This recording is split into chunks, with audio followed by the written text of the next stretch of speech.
It's a sea of poison ivy back in there, and that 40-foot tree branch. That's what this one starts off with. What?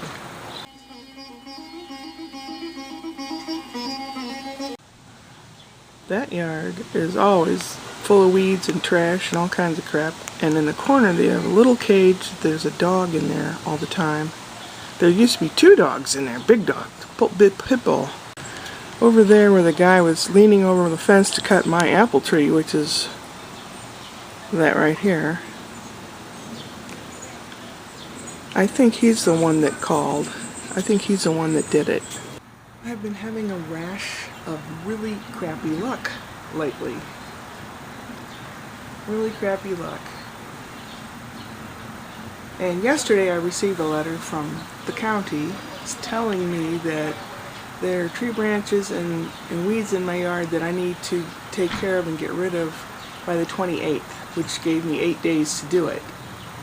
Now when I worked as a code enforcement officer, people had at least 2 weeks, maybe 3 weeks to take care of a problem because we knew that it wasn't feasible because people just don't have that kind of money. And if it's a big thing like this, they just don't, they have to find someone to help them. So I'm pretty sure it's a guy behind me that's trying to sell his house. And I'm pissed as hell because he's got the county on my butt now. And if I don't comply, I can face up to $1,000 fine and a year imprisonment, a year in jail. Can you imagine? Can you believe that? He knows that, you know, when I'm out mowing the grass, I have to stop every 10 minutes. He knows I'm not in the best shape. He knows I'm alone. He's just being a real, I'll say it, he's being a real dickhead because I called him out on reaching over and trimming my apple tree. You know? I talked to both my brothers. Richard's going to ask some of his lawn mowing friends that he fixes and repairs their lawnmowers. He's going to ask them if anyone would tackle it and how much it would be.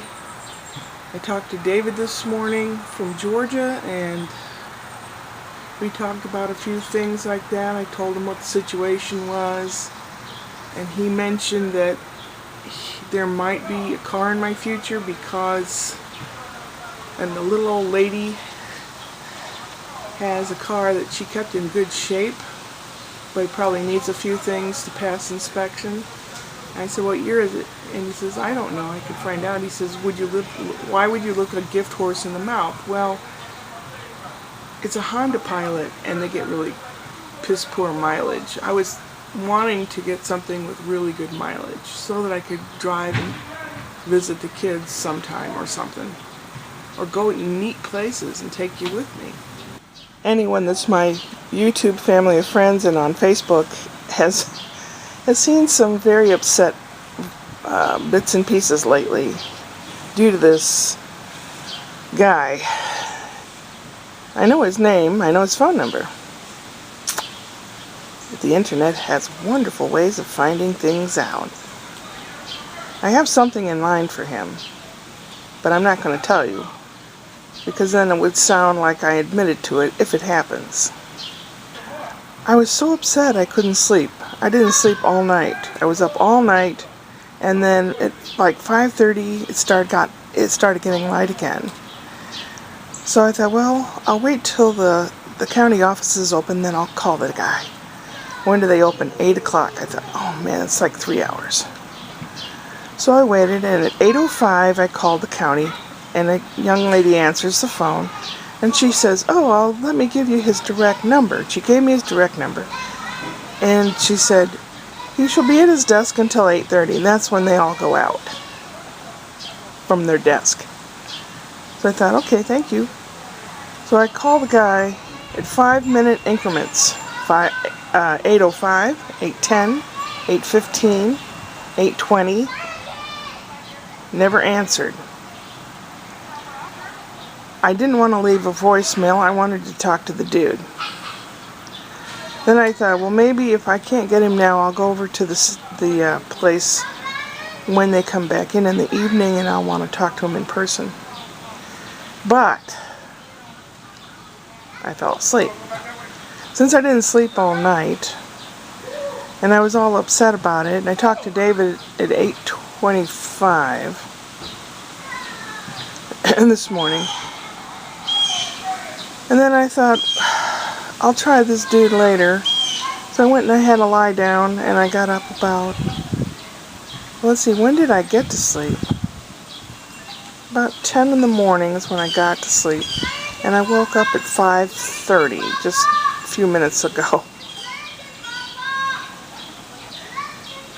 You hear the little boy next door. He's adorable. And unfortunately, I saw a moving van there this morning. They're going to be moving out. They're the best neighbors I've ever had.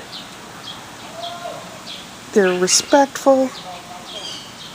You know, they're not mean. They're lovely. They're the loveliest neighbors I have, besides the boy that lives behind me, who's in a band. You can see him on YouTube too. The band's called The Few, F-E-W, The Few. They do a little, I don't know what you call it, kind of like heavy rock, death rock, or whatever. It's not my style, but I promote him. Their doggy plays frisbee and sometimes throws a frisbee over here. I want to talk to them, but they haven't seen them because they work at weird hours and stuff, so I'd like to talk to them, see what they have to say, if they got any notices. I've never had any problem, and they're cool with it, so it's just that guy. His house is pending, which means somebody made a contract bid on it, but it may go through, it may not go through. So he wants to sell his house, and he wants to get out of here because this neighborhood's becoming pretty much all black. And he's one of those Hoosiery guys, those country bumpkin guys that probably has a gun, and he probably secretly belongs to some society against anyone except the people that are exactly like him. There's a lot of those kinds around. And as I couldn't sleep, I don't know, my leg started to tense up, and I got what you call a Charlie horse. And I'll show you what part of my leg it affected. This is my knee. This is my calf. Back here's the calf. That's muscle back here. This is your shin, but that's your calf. I could feel that calf muscle tighten up so tight that my leg was like a rock, and it hurt real bad. So something...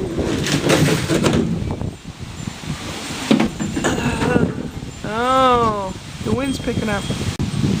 Here's a trick for people that get Charlie horses, or they get a pain in their foot.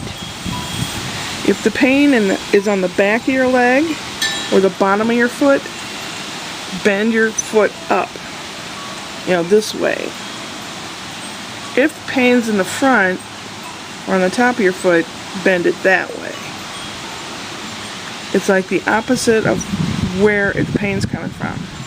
It hurts so badly. I might have cried out because it hurt real bad. The sky's turning gray again. It rained yesterday. It's supposed to rain every single day this week. So even if I could get out here and do stuff, it's going to be all wet.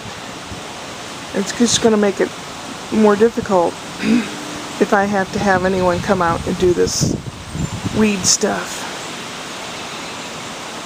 But I've got to try to reach that weenie butt at the county. It's too late today because I slept through the work hours pretty much. I'll have to try to call tomorrow. Oh, let's quietly shut up, Shirley, and let's watch some of the trees blowing around. Shut up, Shirley. Let's watch the trees. Upward and onward.